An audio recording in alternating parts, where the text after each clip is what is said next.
अस्सलाम वालेकुम। सिरात मुस्तकीम चैनल में खुश आमदीद। मैं आपसे शेयर करने जा रहा हूँ सऊदी अरब के मुख्तलिफ बैंक्स के रियाल रेट, जिसमें मैं आपसे पाकिस्तान, इंडिया, बांग्लादेश और नेपाल के लिहाज से बात करूंगा। ताज़ा तरीन खबरें जानने के लिए मेरे चैनल को लाजमी सब्सक्राइब कर लें और वीडियोज़ को लाइक लाजमी करेगा। इंजाज बैंक पाकिस्तान के लिए 41.66, इंडिया के लिए 18.51, बांग्लादेश के लिए 22.09 और नेपाल के लिए 29.40।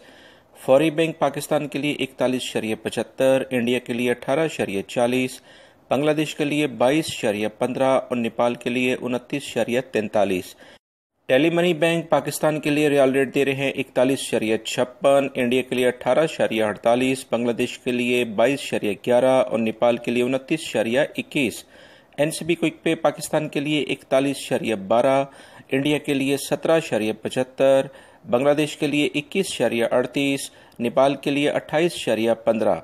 तहवील अलराजी पाकिस्तान के लिए 41.49, इंडिया के लिए 18.41, बांग्लादेश के लिए 22.06 और नेपाल के लिए 29.25 का रियाल रेट दे रहे हैं।